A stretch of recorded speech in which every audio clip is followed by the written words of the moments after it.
Hello everyone, welcome to quiz G K 360। दोस्तों, आज के इस वीडियो में हम देखने वाले हैं सितंबर माह 2023 के करंट अफेयर के टॉप 35 क्वेश्चनों को। अगर आप किसी भी एग्ज़ाम की तैयारी करते हैं तो ये वीडियो आपके लिए इम्पोर्टेंट रहने वाला है, इसलिए पूरा वीडियो आप ध्यान से देखना। तो चलिए शुरू करते हैं आज का वीडियो। और सारे क्वेश्चन आपके लिए सेलेक्टेड और इम्पोर्टेंट लिए गए हैं। पहला क्वेश्चन है, भारत का पहला यूपीआई एटीएम किस कंपनी के द्वारा लॉन्च किया गया है? तो इसका राइट आंसर है ऑप्शन नंबर सी, हिताची। और ये जो हिताची है जापान की कंपनी है। तो हिताची के द्वारा अभी हाल ही में भारत का पहला यूपीआई एटीएम लॉन्च किया गया है। जापानी कंपनी हिताची ने national payment corporation of India यानी एनपीसीआई के साथ मिलकर भारत का पहला यूपीआई एटीएम लॉन्च किया है। इस एटीएम का सबसे पहला इस्तेमाल 5 सितंबर 2023 को मुंबई के ग्लोबल फिनटेक फेस्ट में किया गया था। बात करें यूपीआई के बारे में तो इसका पूरा नाम यूनिफाइड पेमेंट्स इंटरफेस है। भारत में national payment corporation of India यानी एनपीसीआई द्वारा विकसित एक भुगतान प्रणाली है और इसकी शुरुआत 11 अप्रैल 2016 में हुई थी। और ये जो एनपीसीआई है इसका पूरा नाम national payment corporation of India है। इसकी स्थापना 2008 में की गई थी। इसका मुख्यालय मुंबई में है। एमडी और सीईओ दिलीप असबे हैं।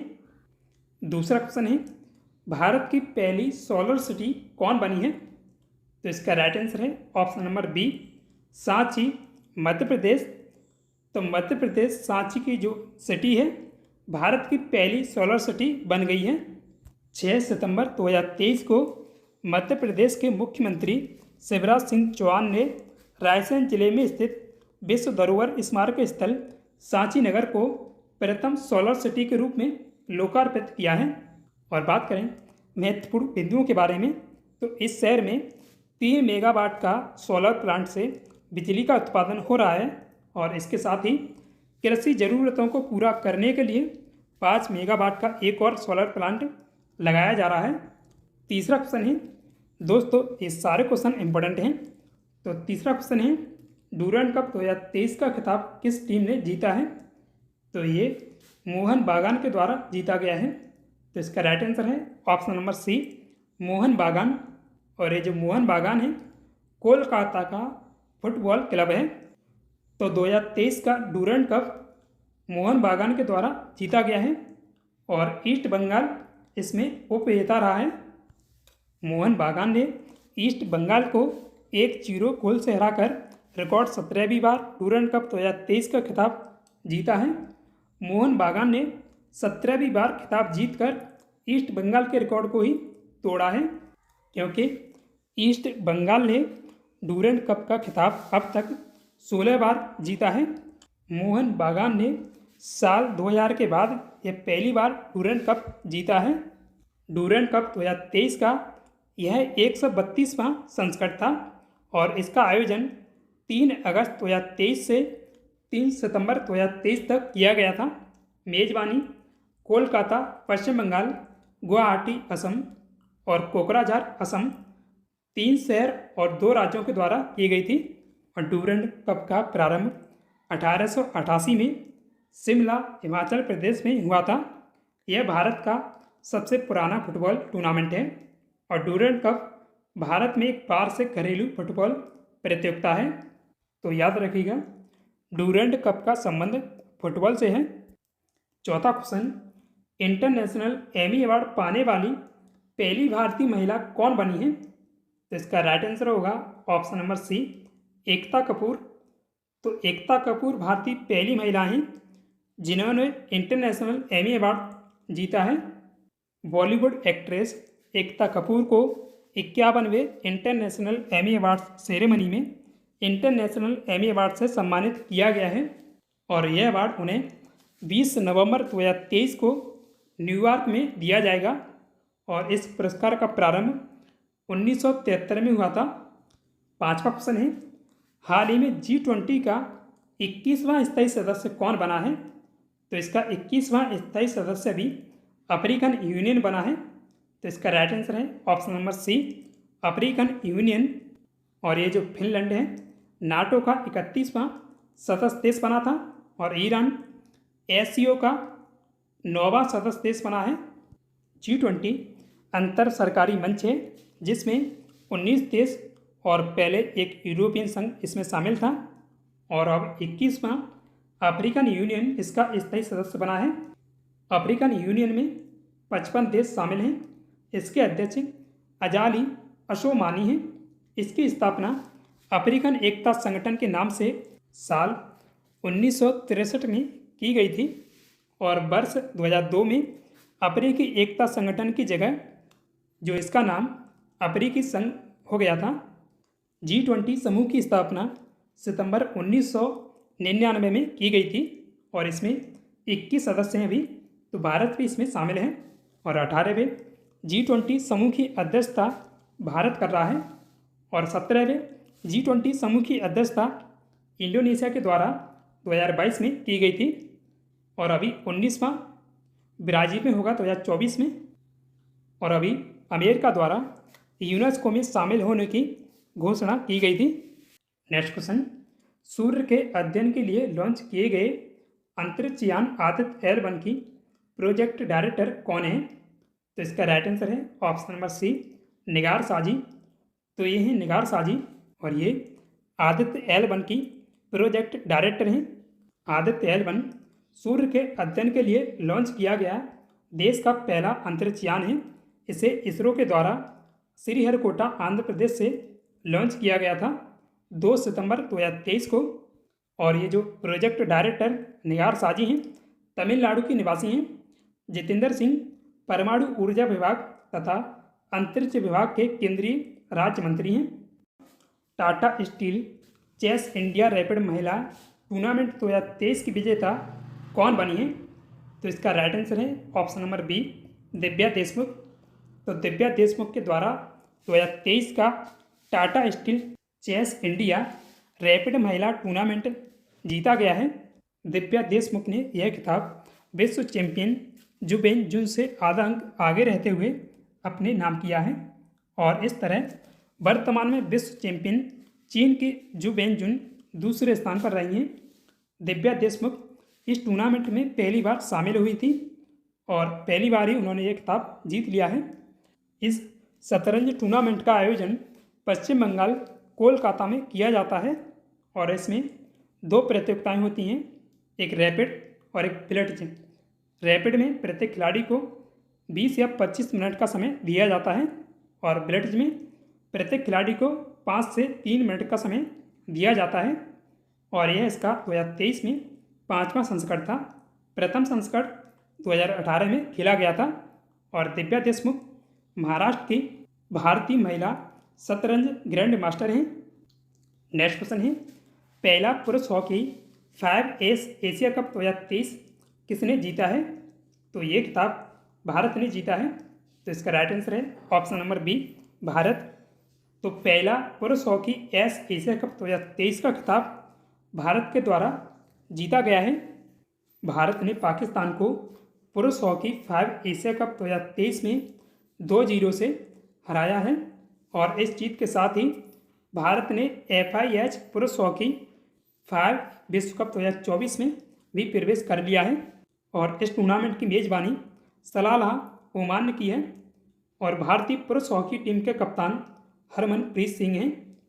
नेक्स्ट क्वेश्चन है, विश्व की सबसे ऊंची जिसकी ऊंचाई 27 फुट है नटराज प्रतिमा कहाँ स्थापित की गई है? तो इसका राइट आंसर है ऑप्शन नंबर बी, नई दिल्ली। तो नई दिल्ली में विश्व की सबसे ऊंची नटराज प्रतिमा स्थापित की गई है। नई दिल्ली में G20 शिखर सम्मेलन स्थल पर विश्व की सबसे ऊंची नटराज प्रतिमा स्थापित की गई है। और दिल्ली की राजधानी क्या है? नई दिल्ली। मुख्यमंत्री अरविंद केजरीवाल हैं। विनय कुमार सक्सेना दिल्ली के उपराज्यपाल हैं। 10वां क्वेश्चन, दुनिया की पहली एथेनॉल से चलने वाली टोयोटा इनोवा कार किस केंद्रीय मंत्री के द्वारा लॉन्च की गई है? तो ये अभी नितिन गडकरी के द्वारा लॉन्च की गई थी। तो इसका राइट आंसर होगा ऑप्शन नंबर ए, नितिन गडकरी। तो दुनिया की पहली एथेनॉल से चलने वाली Toyota Innova car Nitin Gadkari के द्वारा लॉन्च की गई है। नितिन गडकरी केंद्रीय सड़क परिवहन और राजमार्ग मंत्री हैं। और नोट कीजिएगा, पेट्रोल के साथ 20% एथेनॉल मिश्रण प्राप्त करने का भारत ने 2025 तक लक्ष्य रखा है। और अभी दुनिया का पहला मीथेन से संचालित रॉकेट जूके 2 चीन के द्वारा लॉन्च किया गया था। हाइड्रोजन से ट्रेन चलाने वाला दुनिया का पहला देश जर्मनी बना है। देश का पहला 3D प्रिंटेड ऑफिस बेंगलुरु में प्रारंभ हुआ है। नेक्स्ट क्वेश्चन, सूर्य का अध्ययन करने के लिए इसरो द्वारा भारत का पहला आदित्य L1 मिशन कब लॉन्च किया गया था? तो इसका राइट आंसर है ऑप्शन नंबर ए, 2 सितंबर 2023 को सूर्य का अध्ययन करने के लिए इसरो के द्वारा भारत का पहला सूर्य मिशन आदित्य L1 2 सितंबर 2023 को लॉन्च किया गया था। जैसा कि अभी देखा था, इसकी प्रोजेक्ट डायरेक्टर निगार साजी हैं। आदित्य L1 को सूर्य पृथ्वी सिस्टम के लैग्रेंज पॉइंट या L1 पॉइंट के बीच होलो ऑर्बिट में स्थापित किया जाएगा। यह जगह धरती से करीब 15 लाख किलोमीटर दूर है। और बात करें L1 पॉइंट के बारे में, L1 पॉइंट या लैग्रेंज पॉइंट अंतरिक्ष में स्थित वह स्थान है जहां सूर्य और पृथ्वी का गुरुत्वाकर्षण बल समान होता है।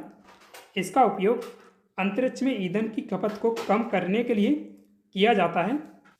और इसका नामकरण इतालवी फ्रांसीसी गणितज्ञ जोसेफ लुइस लैग्रेंज के नाम पर किया गया है। और सोलर अर्थ सिस्टम में 5 लैग्रेंज पॉइंट हैं। इसमें पेलोडों की संख्या 7 है। 12वां क्वेश्चन है, चंद्रयान 3 की लॉन्चिंग के समय उल्टी गिनती यानी काउंटडाउन शुरू करने वाली वैज्ञानिक कौन थी जिनका अभी हाल ही में निधन हो गया? तो इसका राइट आंसर है ऑप्शन नंबर बी, एन बाला राम थी। तो चंद्रयान 3 की लॉन्चिंग के समय काउंटडाउन शुरू करने वाली वैज्ञानिक एन बाला रामथी थी जिनका अभी हाल ही में निधन हो गया। 23 अगस्त 2023 को चंद्रमा के दक्षिणी ध्रुव पर उतरने वाले चंद्रयान 3 को 14 जुलाई 2023 को आंध्र प्रदेश के श्रीहरिकोटा से लॉन्च किया गया था इसरो के द्वारा। बाला रामथी ने चंद्रयान 3 सहित भारत के कई अंतरिक्ष अभियानों को काउंटडाउन की आवाज़ दी थी। और एन बाला रामथी तमिलनाडु की निवासी थी। नेक्स्ट क्वेश्चन, नेस्कॉम का नया अध्यक्ष किसे नियुक्त किया गया है? तो इसका राइट आंसर है option number D, Rajesh Nambiar. तो राजेश नाम्बियार अभी हाल ही में नेस्कॉम के नए अध्यक्ष बने हैं। राजेश नाम्बियार माइक्रोसॉफ्ट इंडिया के पूर्व अध्यक्ष अनंत कुमार महेश्वरी की जगह चेयरमैन बनाए गए हैं। नेस्कॉम, इसका पूरा नाम national association of software and service companies है। नेस्कॉम एक भारतीय गैर सरकारी व्यापार संघ है जो मुख्य रूप से भारतीय प्रौद्योगिकी उद्योग को सेवा प्रदान करता है। और इसकी स्थापना 1988 में की गई थी। मुख्यालय नोएडा उत्तर प्रदेश में है। 14वां क्वेश्चन, 23 सितंबर 2023 से स्ट्रीट चाइल्ड क्रिकेट विश्व कप की मेजबानी कौन सा शहर करेगा?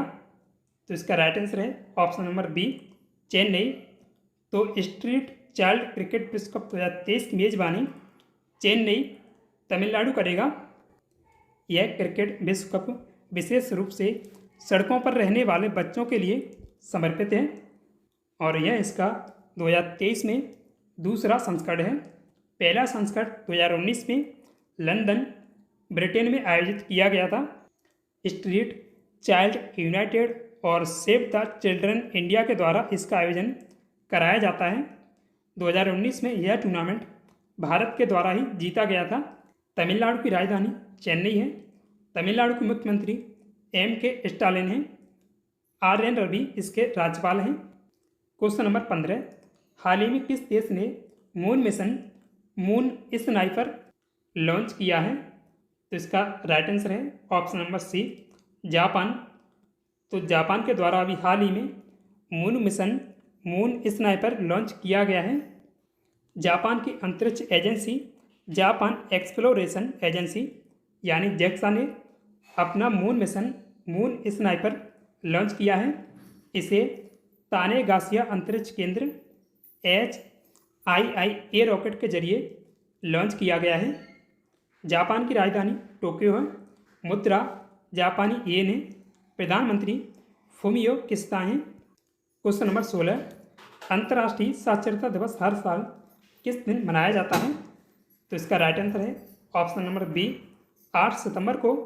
तो 8 सितंबर को हर साल अंतर्राष्ट्रीय साक्षरता दिवस मनाया जाता है और इसका प्रारंभ 8 सितंबर 1967 में किया गया था। क्वेश्चन नंबर 17, हाल ही में क्रिकेट विश्व कप प्रश्नोत्तरी पुस्तक का विमोचन किया गया, इसके लेखक कौन हैं?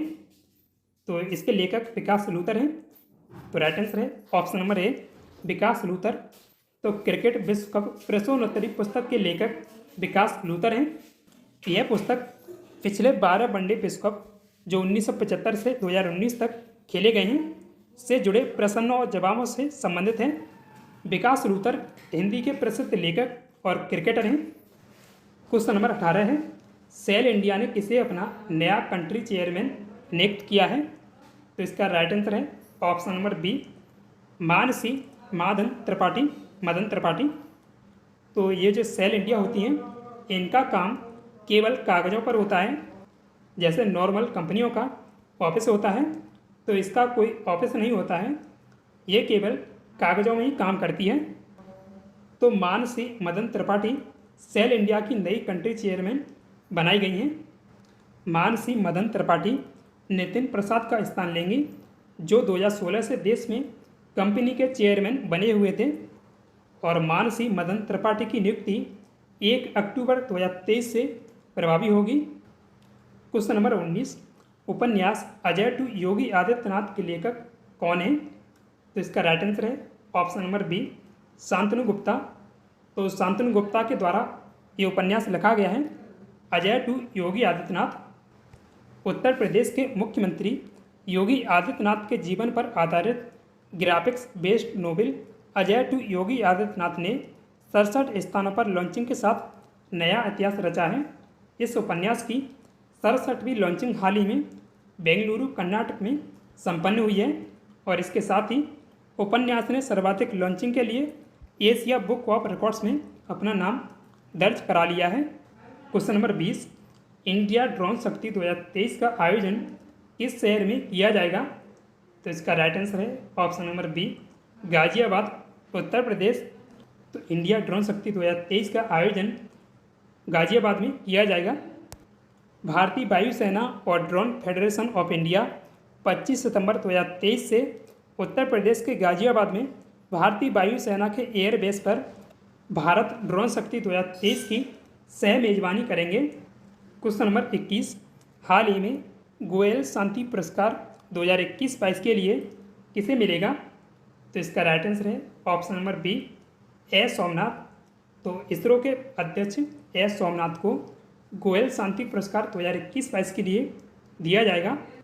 गोयल शांति पुरस्कार इसरो के प्रमुख एस सोमनाथ को यह पुरस्कार अंतरिक्ष प्रौद्योगिकी के क्षेत्र में योगदान के लिए दिया जाएगा। इस पुरस्कार में 2 लाख रुपए की धनराशि दी जाती है और इसकी शुरुआत अमेरिकी भारतीय रामस्वरूप गोयल और कुरुक्षेत्र विश्वविद्यालय ने मिलकर की थी।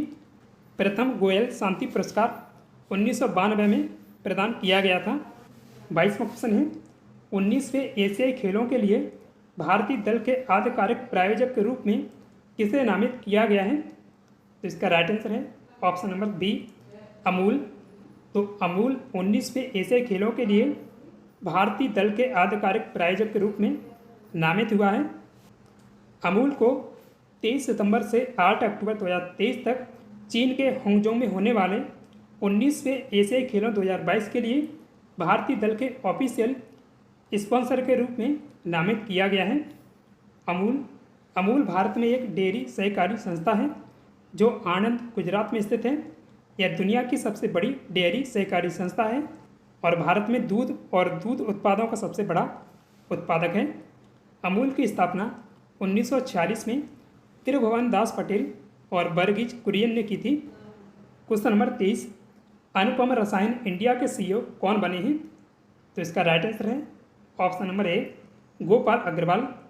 तो गोपाल अग्रवाल अभी हाल ही में अनुपम रसायन इंडिया के CEO बनाए गए हैं। अनुपम रसायन इंडिया भारत में रसायन बनाने वाली एक प्रमुख कंपनी है और अभी भारतीय उच्चायोग की पाकिस्तान में पहली महिला प्रभारी गीतिका श्रीवास्तव बनी है और साउथ इंडियन बैंक के MD और CEO PR शेषाद्री बने हैं। क्वेश्चन नंबर 24, इंडिया पोस्ट ने ई-कॉमर्स निर्यात पारिस्थितिकी तंत्र को मजबूत करने के लिए किस कंपनी के साथ साझेदारी की है? तो इसका राइट आंसर है option number B, Shiprocket. Shiprocket Bharat और विदेशों में कुरियर सेवाएं प्रदान करती है, यानी अपना सामान नहीं बेचती है ये। जैसे किसी साइट या फेसबुक से कोई कंपनी अपना सामान बेचती है तो उसकी सेवाएं शिपरॉकेट के द्वारा दी जा सकती हैं। शिपरॉकेट ने 2017 में परिचालन शुरू किया था। शिपरॉकेट के सह संस्थापक और CEO साहिल गोयल हैं। इंडिया पोस्ट भारत सरकार द्वारा संचालित डाक प्रणाली है जो संचार मंत्रालय के तहत डाक विभाग का एक हिस्सा है। इसकी स्थापना 1 अक्टूबर 1854 में की गई थी। मुख्यालय दिल्ली में स्थित है। वर्तमान में इसके महानिदेशक आलोक शर्मा हैं। Question number 25, special protection group यानी SPG के निदेशक कौन थे जिनका अभी हाल ही में निधन हो गया? तो इसका राइट आंसर होगा option number C, Arun Kumar Singh. Arun Kumar Sinha. तो Arun Kumar Sinha special protection group के निदेशक थे जिनका अभी हाल ही में निधन हुआ। स्पेशल प्रोटेक्शन ग्रुप या SPG यह भारत सरकार की एक एजेंसी है जिसकी जिम्मेदारी भारत के प्रधानमंत्री और कुछ मामलों में उनके परिवार की सुरक्षा करना होता है। इसका मुख्यालय नई दिल्ली में स्थित है और इसकी स्थापना अप्रैल 1985 में की गई थी। क्वेश्चन नंबर 26, मुख्यमंत्री कामधेनु बीमा योजना किस राज्य ने शुरू की है? तो ये अभी राजस्थान के द्वारा शुरू की गई है। तो इसका राइट आंसर है option number C, Rajasthan. Rajasthan में इस योजना के तहत प्रति परिवार 2 दुधारू पशुओं का प्रति पशु 40 हज़ार रुपये का बीमा निःशुल्क बीमा किया जाएगा, यानी एक पशु पर 40,000 और दूसरे पर 40, तो दोनों पशुओं का मिलाकर 80,000 रुपये का बीमा निःशुल्क किया जाएगा। राजस्थान की राजधानी जयपुर है। मुख्यमंत्री अशोक गहलोत हैं और राज्यपाल कलराज मिश्र हैं। क्वेश्चन नंबर 27, अंतर्राष्ट्रीय क्रिकेट में 5,000 रन पूरे करने वाले अफगानिस्तान के पहले खिलाड़ी कौन बने हैं? तो इसका राइट आंसर है ऑप्शन नंबर ए, मोहम्मद नबी। तो मोहम्मद नबी अफगानिस्तान के पहले खिलाड़ी हैं जिन्होंने अंतर्राष्ट्रीय क्रिकेट में 5,000 रन पूरे किए हैं। अफगानिस्तान के मोहम्मद नबी ने श्रीलंका के खिलाफ एशिया कप 2023 में खेलते हुए यह उपलब्धि अपने नाम की है। अफगानिस्तान की राजधानी क्या है? काबुल। मुद्रा अफगानी है। प्रधानमंत्री अब्दुल कबीर हैं। 28वां क्वेश्चन है, भारत के पहले AI संचालित एंटी ड्रोन सिस्टम को क्या नाम दिया गया है? तो इसका राइट आंसर है ऑप्शन नंबर सी, इंद्रजाल। तो भारत के पहले AI संचालित एंटी ड्रोन सिस्टम को इंद्रजाल नाम दिया गया है। हैदराबाद स्थित रोबोटिक्स फर्म यानी ग्रेन रोबोटिक्स ने इंद्रजाल नामक एक अत्याधुनिक AI संचालित एंटी ड्रोन सिस्टम का अनावरण किया है। इंद्रजाल की प्रमुख विशेषताएं, इंद्रजाल नामक इस क्रांतिकारी प्रणाली को वैश्विक मान्यता मिली हुई है। यह प्रति यूनिट 4,000 वर्ग किलोमीटर तक प्रभावशाली कवरेज रेंज प्रदान करता है। इंद्रजाल पूरी तरह से भारत में विकसित किया गया है जो प्रौद्योगिकी और रक्षा क्षेत्र में देश की क्षमताओं को प्रदर्शित करता है। ब्रायस ओलीगुई निगुएमा ने किस देश के अंतरिम राष्ट्रपति के रूप में शपथ ली है? तो इसका राइट आंसर है ऑप्शन नंबर डी, गैबोन। तो ब्रायस ओलीगुई निगुएमा गैबोन के अंतरिम राष्ट्रपति बने हैं। अभी हाल ही में गैबोन के जनरल ब्रायस निगुएमा के नेतृत्व में सैन्य अधिकारियों ने गैबोन के राष्ट्रपति अली बोंगो को अपदस्थ कर सत्ता पर कब्जा कर लिया था और इसके बाद ब्रायस निगुएमा इस देश के अंतरिम राष्ट्रपति बने हैं। गैबोन अटलांटिका तट के किनारे स्थित मध्य अफ्रीकी देश है। इसकी राजधानी लिब्रेविले है। मुद्रा फ्रैंक है। क्वेश्चन नंबर 30वां, नेपाल के मुख्य न्यायाधीश कौन बने हैं? तो नेपाल के नए मुख्य न्यायाधीश अभी हाल ही में विशुम्बर प्रसाद श्रेष्ठ बने हैं। तो इसका राइट आंसर है ऑप्शन नंबर बी, विशुम्बर प्रसाद श्रेष्ठ। नेपाल की राजधानी क्या है? काठमांडू। राष्ट्रपति रामचंद्र पौडेल हैं। प्रधानमंत्री पुष्प कमल दहल हैं। और नेपाली रुपया इसकी मुद्रा है। क्वेश्चन नंबर 31 है, हाल ही में 8वां MS स्वामीनाथन पुरस्कार 2021-22 के लिए किसे दिया गया है? तो इसका राइट आंसर है option number C, PV Satyanarayan. तो 8वां MS स्वामीनाथन पुरस्कार 2021-22 के लिए PV सत्यनारायण को दिया गया है। उन्हें यह पुरस्कार हैदराबाद स्थित भारतीय चावल अनुसंधान संस्था में आयोजित एक कार्यक्रम में दिया गया है। PV सत्यनारायण ने उच्च उपज देने वाली चावल की किस्म का विकास किया था, तो इसके लिए उन्हें ये पुरस्कार दिया गया है। सेवानिवृत्त ICAR यानी भारतीय कृषि अनुसंधान परिषद कर्मचारी संघ यानी RICAREA और निजू बिडू सीड्स लिमिटेड यानी NSL द्वारा संयुक्त रूप से गठित इस द्विवार्षिक राष्ट्रीय पुरस्कार में 2 लाख रुपए की नगद धनराशि दी जाती है। तो याद रखिएगा, ये प्रत्येक 2 वर्ष बाद दिया जाता है। प्रथम MS स्वामीनाथन पुरस्कार 2004-05 के लिए डॉक्टर केंद्रलाल जैन को मिला था। और भारत में हरित क्रांति के जनक MS स्वामीनाथन को कहा जाता है। और विश्व में हरित क्रांति के जनक नॉर्मन बोरलॉग को कहा जाता है, नॉर्मन बोरलॉग। क्वेश्चन नंबर 32 है, हाल ही में BCCI ने किस अभिनेता को वर्ल्ड कप 2023 का गोल्डन टिकट दिया है? तो इसका राइट आंसर होगा ऑप्शन नंबर सी, अभिनेता अमिताभ बच्चन जी को BCCI के द्वारा वर्ल्ड कप 2023 का गोल्डन टिकट दिया गया है। क्रिकेट विश्व कप 2023 का आयोजन 5 अक्टूबर से 19 नवंबर 2023 तक भारत में किया जाएगा। और बात करें BCCI के बारे में, BCCI board of control for cricket in India या भारतीय क्रिकेट कंट्रोल बोर्ड BCCI का पूरा नाम है।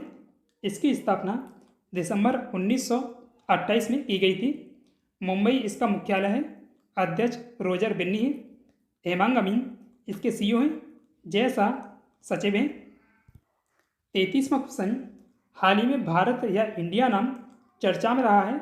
यह शब्द भारतीय संविधान के किस अनुच्छेद से संबंधित है? दोस्तों, वैसे तो ये सवाल GS से संबंधित है, लेकिन अभी काफ़ी ज़्यादा इस पर विवाद हो रहा है, इसलिए मैंने आपके लिए ये सवाल लिया है। तो इसका राइट आंसर है ऑप्शन नंबर बी, अनुच्छेद 1A। भारतीय संविधान का अनुच्छेद 1.1 में कहा गया है कि इंडिया, जो कि भारत है, राज्यों का संघ होगा। हाल ही में नई दिल्ली में आयोजित G20 शिखर सम्मेलन के निमंत्रण पत्र में एक उल्लेखनीय बदलाव किया गया था। पारंपरिक प्रेसिडेंट ऑफ इंडिया के बजाय निमंत्रण पत्रों में भारत के राष्ट्रपति शब्द का प्रयोग किया गया था। अनुच्छेद 44 सभी नागरिकों के लिए समान नागरिक संहिता से संबंधित है। और अनुच्छेद 32 को संवैधानिक उपचारों का अधिकार कहा जाता है। और डॉक्टर बाबा साहब अम्बेडकर ने अनुच्छेद 32 को भारतीय संविधान की आत्मा कहा है। ये क्वेश्चन काफ़ी ज़्यादा पूछा जाता है। और अनुच्छेद 17 इसमें अस्पृश्यता का अंत दिया गया है। क्वेश्चन नंबर 34 है, हाल ही में भाजपा के राष्ट्रीय प्रवक्ता किसे नियुक्त किया गया है? तो तुहिन सिन्हा अभी हाल ही में भाजपा के राष्ट्रीय प्रवक्ता बने हैं। तो राइट आंसर होगा इसका ऑप्शन नंबर ए, तुहिन सिन्हा। JP नड्डा भाजपा के अभी राष्ट्रीय अध्यक्ष हैं। और भाजपा के राष्ट्रीय महासचिव अरुण सिंह हैं। और जो भाजपा है या BJP, इस पार्टी की स्थापना 6 अप्रैल 1980 में की गई थी। RPF के महानिदेशक मनोज यादव हैं। और इंडियन कोस्ट गार्ड के महानिदेशक राकेश पाल हैं। और रो के प्रमुख रवि सिन्हा हैं। और अभी रेलवे बोर्ड की पहली महिला अध्यक्ष और CEO जया वर्मा सिन्हा बनी हैं। क्वेश्चन नंबर 35 है, किस भारतीय को इंटरनेशनल E-स्पोर्ट फेडरेशन का सदस्य चुना गया है? तो इसका राइट आंसर है ऑप्शन नंबर ए, लोकेश सूजी।